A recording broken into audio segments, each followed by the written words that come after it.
Legislative Committee meeting. Just a reminder to our committee members to speak into the microphone, speak clearly so that our minutes can be recorded accurately. We do have a quorum. Our committee members are Cliff Warren, Joyce Kriminger, Chris Hanley, Joette Johnson.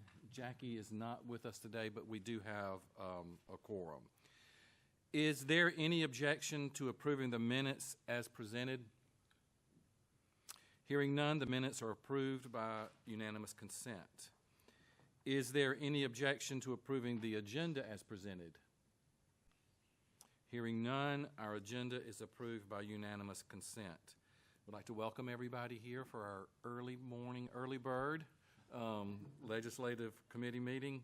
And I don't think we have any guests signed up to speak or media with us today. So welcome to those of you who are here. We appreciate you being here. We have no items for approval today, but we do have one for information. And so at this time, I'm going to ask Christina Hall to come up and present to us. This is about waivers, and this is connected to State Board Regulation 43-261. So, Christina, we're all ears. Yes, sir. Good morning, Mr. Chair, members of the board. Again, my name is Christina Hall, and I serve as one of the team leads in the Office of Federal and State Accountability. And I'm here today to present the waivers that have been approved by our office for the 25-26 school year. As a reminder, Regulation 43-261 allows schools to waive any regulation that would impede the implementation of an improved district strategic plan or school renewal plan. The State Board of Education has delegated the ability to waive the regulatory requirements to the state superintendent, who has delegated the responsibility to the Office of Federal and State Accountability, which is me.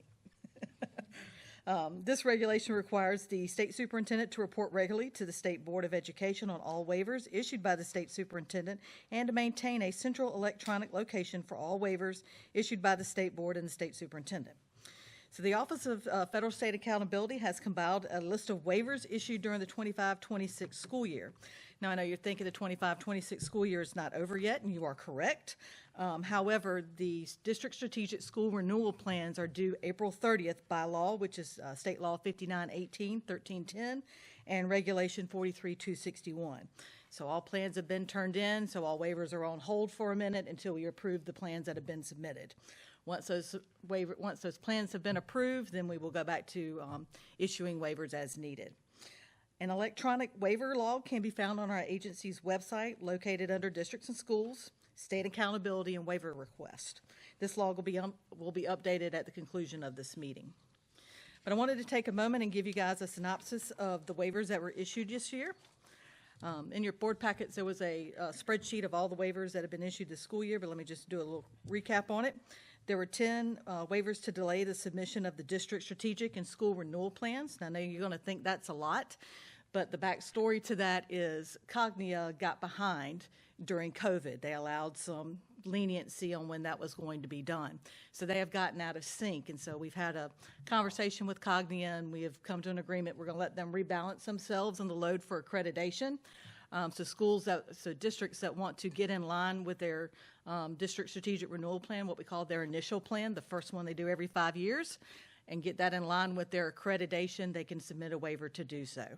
So 10 of those have chosen to do that. We've also had 2 waive the 1,500 minutes per week. We had 2 waive what we call the 4 preps daily, so teachers teaching more than 4 preps. 1 waive class size. 1 waive a principal being over 2 schools, and then we had, of course, a School of Innovation waiver that you all approved. I'm happy to answer any questions you all have. Thank you, Caroline. Could you just sort of explain briefly the connection between like Cognia and the district renewal plans or strategic plans and what that connection is? All right, so Cognia, of course, is our third-party accreditation system. And they do that accreditation every 5 years. So school districts like to align themselves with that work. So as a previous principal, There's a lot of work on the Cognia side, a lot of stakeholder meetings, a lot of surveys that go out, a lot of data analysis has to take place. And so the results coming out of Cognia can turn around and be used as our, what we call a comprehensive needs assessment, which is a requirement of the strategic plan. That data can be used in there. So basically killing two birds with one stone, so to speak. And so that just gives you very invaluable data that you can add into your plan and then begin to develop goals and strategy steps to carry out for the next 5 years. Any questions, comments? Just curious, if they don't meet this deadline, do they get another extension? We'll have conversation with them. Everybody has met or has submitted a waiver for an extension. We maybe have two that need another week or so. But other than that, everybody has met. So Caroline, this list that we're looking at was based on the renewal plan that was submitted in April of '25, is that right? Correct. So this school year, these waivers were submitted during this school year. Okay, so when were these actually approved by the, so these were approved before the school year started? Some of them are yes, and some of them are during the school year. Okay. Okay. And this may be a thing that if, that actually could come to us earlier if that could work out. If you would like it, yes, sir. Y'all let me know what regularly means, and I'll be glad to be down here. Yeah, okay. Any other questions for Caroline? Dave, can I ask? Sure.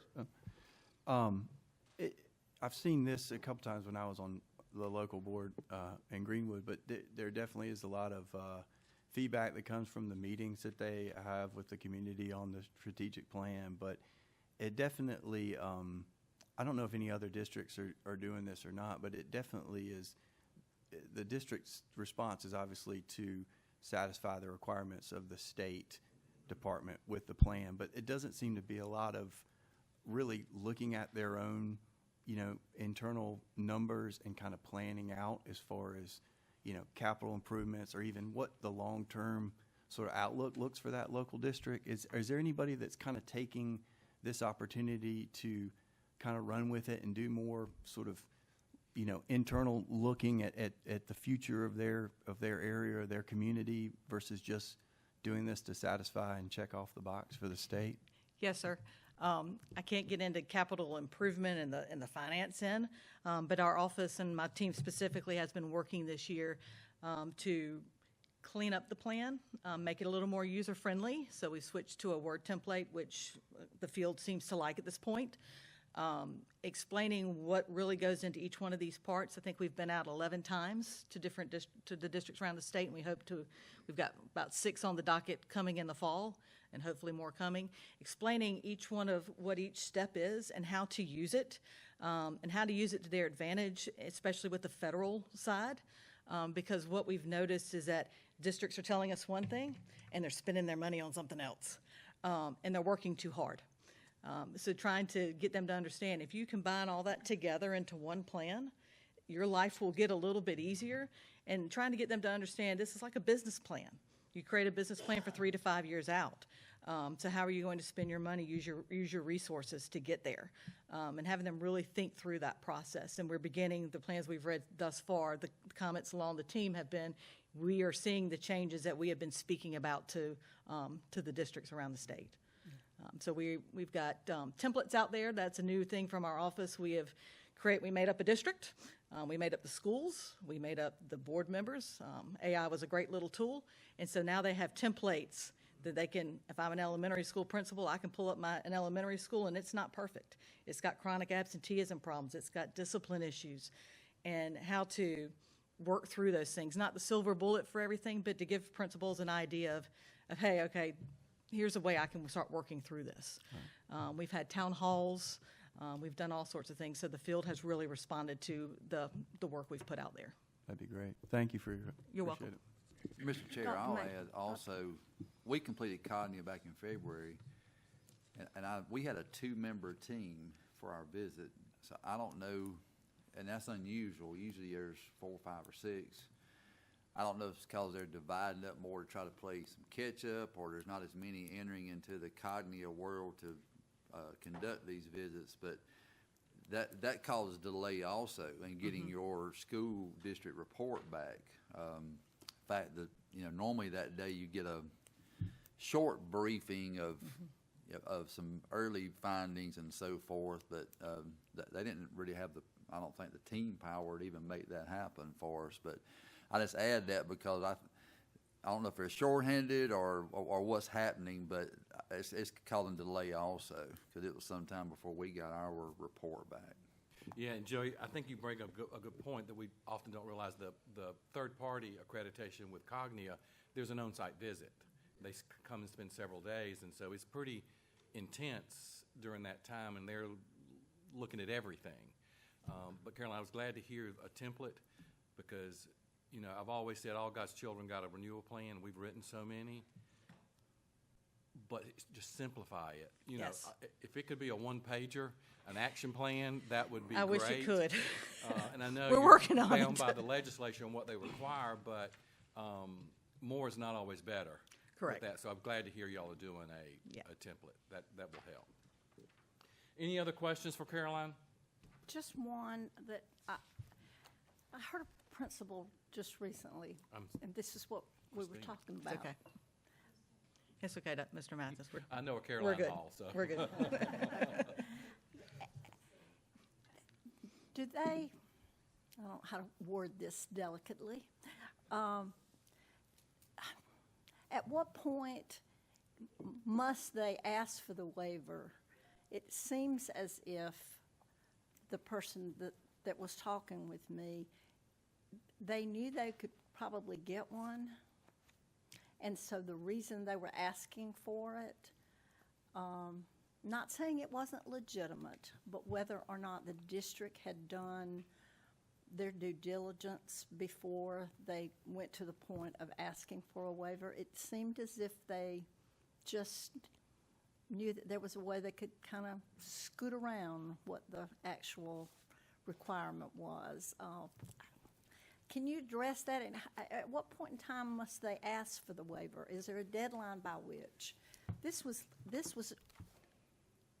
after the first of the year, and they had an issue that they were asking for a waiver for that it had been going on all year.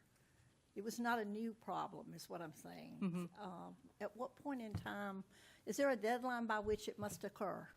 So there's several things that process through our office. So let me start there. Okay. So there is of course, your district strategic renewal plan, and that by law is due April 30th. So in there you have what I call your standard waivers, which is what I'm presenting on today. Right. Then we have our School of Innovation waiver, which is what Florence won, and their aerospace and their healthcare. That's a different type of waiver. And then we have a comprehensive-based CBE, competency-based education waiver, and that's going to be new to our office. So we're still coming to terms and learning what that is, and that's something else that will come down to you guys as well. So we're trying to put these waivers on a cycle. So if at the competency-based and the School of Innovation, it'll open up beginning of the school year, and it'll run to March 1st. And the reason for that is there's a lot of back and forth, and we're trying to clean that up and give them a better template and guiding questions to get to a yes a lot faster. But then it takes time to get down in front of you guys as well. So if it's something they're wanting to implement the following school year, I've got to have time to meet our processes and get down in front of you all. For this particular waiver, my decision was just to try to package it at the end of the school year or at the end of the DSSR cycle and bring it to your attention and present it as information so that we're a little more systematic and process-driven in the Office of Federal and State Accountability. But as far as your question of when they can submit it, it really just depends what's going on. You're talking about a specific school. Well, the school's got to go through the district office. So I can't really say, the school is submitting a waiver. The district has to do it on behalf of itself. And the way I try to explain that to the schools, and because they sometimes get siloed, is that the strategic plan's one big house. The district is a house, and the district strategic plan is the roof, and everything supports it. So if there's something that the house needs, a waiver, whatever it might need, then it's got to speak for everybody inside. So if a specific school needs a waiver, they're going to have to tell the district, and the district's going to have to let us know. The So- district knew. The This was district knew. class size issue. Okay. Then they should have submitted a waiver. We will catch that on the monitoring side when we look at class size. That is on the monitoring team's part on our office. So we get class size every year, and we go through and make sure that the proper size amount is in there. Does that mean we catch everything? No, it doesn't, but it is looked at. And that's on the 45-day count, so that can fluctuate as kids come and go. But if they know they're having a problem, they should reach out to Go us. ahead And we're starting to build that relationship where we haven't had that before. So districts are reaching out, calling, we're having conversations, we're having elbow chats when we bump into each other at conferences. We plan to be down at SCAZA. My goal is to have a vendor booth and just be available all day for districts and schools to come by and ask questions about things they're having issues with, and let's work through them. The more we can talk about on the front end, the more we can solve instead of just being a disaster on the back end. So that's, we're trying to be more proactive in our office to cut these things off before they become a big mess. Any other questions for Christina? I do have one off the topic of what we're doing today, but I think defined minimum program for high school falls under your It department. can, yes, sir. Is seat time still a requirement for high school students? Yes, sir. Is that an issue for you? Is that something Yes, that this sir. board might need to look into? Yes, sir. Thank you. They love to try seat time. The answer is no. There's some other ways proficiency allows a little bit, but they get seat time and compulsory attendance mixed up. And they think under proficiency plan, you can set up a plan and say, okay, a child takes a course online and he finishes in 100 hours. And what they're wanting to do is let them go the last 20. No, you can't do that. You need to put them into something else. And so that's some confusion in terminology that we're working to straighten out. You're welcome. Good question, Cliff. That system is pretty archaic. It's probably a better way to do it. Yeah, and the makeup, from the inconsistencies of how they make up seat time is really crazy. Any other questions or comments? Thank you, Christina. You're welcome. Y'all have a good day. Yeah. And Barbara and Joyce, before we leave, you have a new guest at the table with you? We do. This is Zahid Chinwala, and he has joined the Office of General Counsel as support staff, and so this is his first board meeting to observe and get to know each of you. Well, good. Welcome. We're glad to have you. Glad to have you. All right. Is there any other business before the committee? If not, do I have a motion to adjourn? So moved, Preminger. Is there a second? Second. Hanley, second. So, all in favor, we're adjourned.